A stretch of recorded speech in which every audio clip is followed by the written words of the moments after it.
বাংলা নববর্ষ উদযাপন উপলক্ষে স্বরাষ্ট্র উপদেষ্টা লেফটেন্যান্ট জেনারেল অবসরপ্রাপ্ত জাহাঙ্গীর আলম চৌধুরীর সভাপতিত্বে আইনশৃঙ্খলা রক্ষা সহ আনুষঙ্গিক বিষয় নিয়ে সভা অনুষ্ঠিত হয় স্বরাষ্ট্র মন্ত্রণালয়ের সভাকক্ষে। সভা শেষে সংস্কৃতি বিষয়ক উপদেষ্টা মোস্তফা সরোয়ার ফারুকী জানান, মঙ্গল শোভাযাত্রার নাম পরিবর্তন নিয়ে এখনো কোনো সিদ্ধান্ত হয়নি। বাঙালি এবং আরও অন্যান্য জাতিগোষ্ঠী সবাই অংশগ্রহণ করছে এবার উৎসবে, এবং এটা আপনি সরকারি উদ্যোগে দেখতে পাচ্ছেন।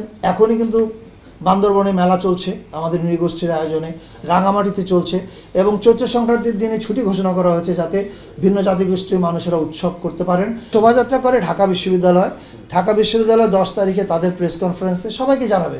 নাম পরিবর্তন যদি করে সেটাও জানাবে, নাম যদি পরিবর্তন না করে সেটাও জানাবে। এর আগে স্বরাষ্ট্র উপদেষ্টা জানান, বাংলা নববর্ষ উদযাপনকে কেন্দ্র করে কোনো ধরনের নিরাপত্তার হুমকি নেই।